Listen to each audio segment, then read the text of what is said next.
All right, hey guys, I just did my face, okay? And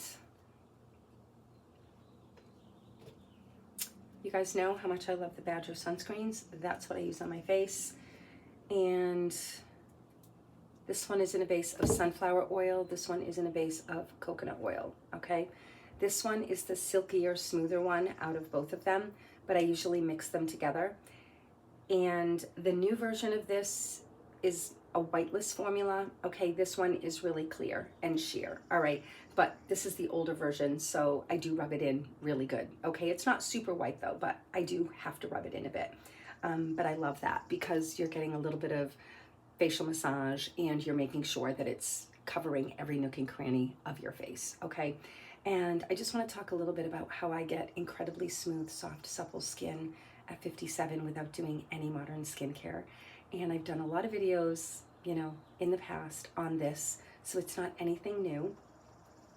I only use mineral sunscreens because zinc oxide is a powerhouse when it comes to healing, repairing your skin, and I don't know why anyone would choose anything else, okay? The white cast really isn't an excuse anymore because there's so many formulas that have a whiteless formula and they're not nano, okay? They are not necessarily nano, all right? And even if it is nano, there really isn't a lot of evidence, or at least I don't think there's any evidence at this time, that it gets into the bloodstream, that it can actually penetrate all the way down into the dermis. I just don't think that they've been able to show that it does, even if your skin is a little bit compromised. But again, I don't use nano, okay? I don't use it. It just hasn't been out long enough. I don't use it, okay? And I probably never will because I just don't feel like I need to. It does come with some added considerations that I just don't really want to have to deal with. And the titanium dioxide, when it is in nano form, has been shown that people who put the nano form of titanium dioxide on their skin tend to have way more staph bacteria on their skin, significantly more than the people that had the non-nano titanium dioxide. So that's a thing, okay? And I just don't want a lot of staph on my skin. A little bit is fine because that's normal. That's homeostasis. But this was actually a lot more, which means now your biome is out of balance. So I'm not a fan of that. But the zinc, on the other hand, the zinc helps to mitigate that. So if it had a high percentage of zinc in the formula, it may balance and buffer that, okay? So just keep that in mind. It may, I'm thinking, because zinc oxide is really amazing at protecting your biome on your skin, which is another reason I love zinc so much. I just love it. I'm a big fan, okay? And again, this is old school. Like, it's kind of interesting you hear about everybody putting diaper creams on their face. Like, yeah, this is what I learned 35 years ago, the diaper creams. And again, a lot of the diaper creams have always had, preservatives and crap in them, but I would always try to seek out like the purest, cleanest brands that I could find. I was even making my own for a while. And again, I mean, it worked great. The issue with sunscreen though, right, is that they're using these high shear machines that actually force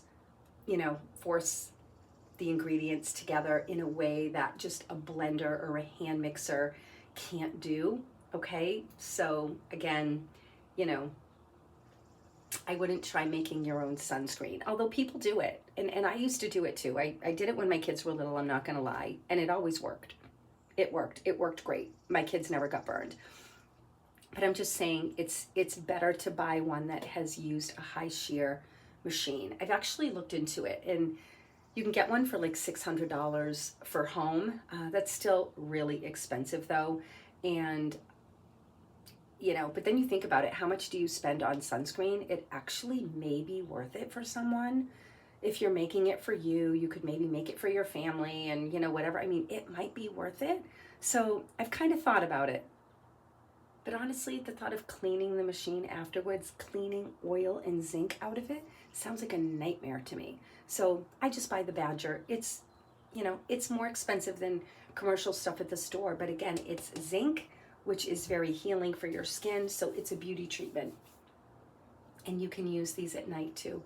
You can use them as night creams. So usually at night though, when I'm slugging, if I do it, I don't do it every night, but I use the Boudreaux's butt paste, the sensitive skin formula. I also use the maximum strength one every now and then. I don't use this all the time though, because it does contain Peru balsam. I threw a little bit of myrrh in here as well. And the balsam of Peru can be sensitizing for some people. I will remind you though that the test subjects that they did, they were using 25% concentration. That's insane. That's insane. In aromatherapy, that's a no-no. Okay, in aromatherapy, when you learn about concentration and dilution, you would never in a million years have anybody use balsam of Peru at a 25%. That is a known irritant level, known sensitization level. It's not a good thing. We keep it at significantly below 1% to make sure that the reactions stay almost non-existent. It's not to say you're not going to get a few people that may react to that low level, okay? And some people may. I don't mean to say that. You may have people with very, very sensitive skin. So the general warning on Peru balsam is based on a 25% concentration. This is not even close to 25%. It is most likely less than 1%, okay? But this stuff is amazing if your skin tolerates it. It is absolutely, truly effing amazing. It is gonna leave a serious white cast though, just so you know. It's a diaper cream, okay? It is made with petrolatum mineral oil. Some people have a problem with it, I don't. They're purified. There's nothing in them that is bad for your skin. Some people say, oh, they're occlusive. Yeah, that's great when you have older skin. Occlusives are great. Love occlusives. Love them, okay? So again, it's just all relative. It's whatever you're comfortable with. And the whole petroleum thing too is, you know, comes from the earth. Petroleum is natural. I don't like the way they harvest it. I don't like the way they exploit it. That's obviously not cool. I don't like how they're using all of the chemicals and stuff. You know, I don't like that part of it. And when I say chemicals, I mean the shit show that comes from that. Okay, because it's all, you know, industrialized, okay? And I don't like that process. I'll be honest, you know, there's better ways to do it, and I wish they did it better. But unfortunately, it is what it is. But I have no problems with Vaseline, mineral oil, don't have a problem at all. Okay, they're actually quite safe for the skin. And believe it or not, Vaseline is probably one of the safest things you can put on your skin. Basically, nobody reacts to it. Maybe, you know, 0.000 something percent of people. Somebody whose stratum corneum is so damaged that they literally can't even put water on their skin, okay? But for the most part, it's extremely gentle. And, you know, yeah, if you have acne-prone skin or whatever, you're not gonna wanna be smearing occlusives all over your skin. That's just common sense. But when you have aging skin, yeah, it's quite nice, okay? So, yeah, so these are all my cloths. This one has some texture to it, and I alternate and rotate. And even when I use my textured cloths, they're still being used with a very light hand, okay? I'm not scrubbing my skin with them. So I've got my animal fats on my skin, which leaves my skin incredibly soft, silky, amazing, literally amazing. When I do a treatment on people and they get done and they just like put their hands on their face and they're just like, yeah, this is what your skin can feel like every day. How beautiful is that? It's nice. So this is, it's a little runny because I don't use air conditioning in my house. So this is the base coconut oil, the base of coconut oil. And it goes on a tiny bit white, but it gets whiteless really fast. It literally shears out really, really fast. And again, I love this formula so much. If your skin does well with coconut oil, this is a gorgeous, gorgeous formula. My skin does great with coconut oil, so I love it.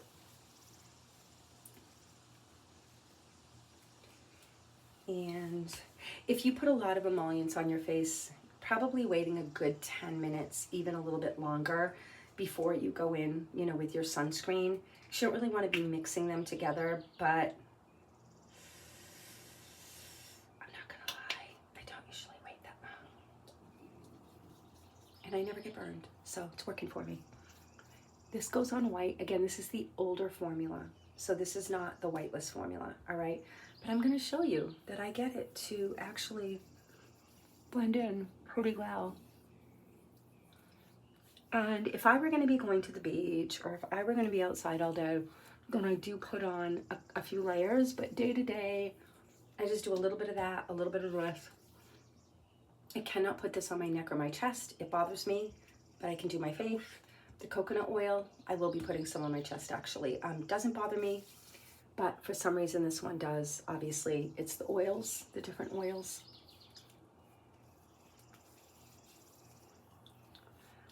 But yeah, so I'm gonna do a couple layers of this. And I am gonna go in with a little bit of mineral powder over it. And you guys know my favorite sunscreen mineral powder is the Mad Minerals. It has a crazy amount of sunscreen ingredients, and it contains both zinc oxide and titanium dioxide in equal amounts, and the stuff is amazing. It works so good. And it looks amazing too. It's a beautiful formula. It is a really beautiful formula. No bismuth oxychloride. It's non-micronized. But she nailed the formula. It's beautiful. It's absolutely beautiful. Just make sure you have the right brush for your skin, and just make sure you know how to apply it to your skin. A lot of people just aren't applying it properly for their skin. Okay. I don't like a super, super dense brush. I like something that has a little more flexibility to it. I feel like it just works the best and just looks the best. But that's what I do. And my skin is soft, smooth, and supple. Okay? So, to me, zinc oxide formulas are superior in every way. Okay? Cosmetic appearance, I would say, would be equal, because there's no white cast on my skin. None. Let's even come over here and look in the magnifying mirror.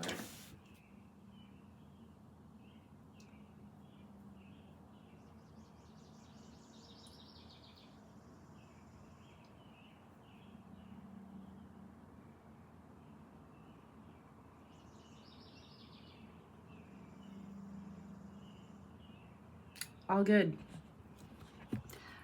I will notice though sometimes when I smear a lot on my neck, sometimes it will gather just the tiniest bit, like in my little wrinkles, but it's not noticeable to anybody. I literally have to be in a magnifying mirror. But on the face, I rub it in really good. And then once I do a layer of mineral powder over it, because it has the iron oxides in it, it looks beautiful. Looks absolutely beautiful. But I do get it. There's some people that don't want that at all, and they like the chemical sunscreen. They think it's more elegant, you know, cosmetically. But you're missing out. You're missing out on a lot of the skin healing benefits of the zinc. You are exposing your skin to chemicals that do have some negative effects on your skin, and the chemicals degrade when they get used up. So when they're working, they degrade. You have to apply it more often. They're getting into your bloodstream, into your blood, into your tissues, into your organs. There's just a lot of cons. And then you've got preservatives in the formula. You've got issues with all the added ingredients that can disrupt your biome and all sorts of things. So I'm not a fan. You'll never see me using man-made synthetic chemical sunscreens, and you don't need to, because there are so many great formulas out there today. So many great formulas. Like, amazing. Okay, and again, if you notice, you know, they need to be rubbed in, just rub them in a little bit more, and you're getting a facial massage at the same time, so it's all good. Okay, and if you have to, you can just go in and, you know, pat off, you know, whatever you need to, but no, I get compliments all the time. Nobody comes up to me and says, oh, you know, I can tell you have sunscreen on. They say, wow, your skin looks amazing. Your skin looks amazing. I was at my mom's funeral and services few days ago, and there were people there that I literally have not seen since high school or when I was like a really young adult, and they all were like, you look exactly the same, which I don't. I've aged a ton, like everybody else. But just the fact that they were saying that, like, you have not, like, you look the same. And of course I haven't, I haven't stayed the same. But that's quite a compliment, and I'll take it as a compliment, all right? And everybody likes to blame it on genetics, right? Because people just don't want to realize that diet and what you do to your skin does make a significant difference with your skin.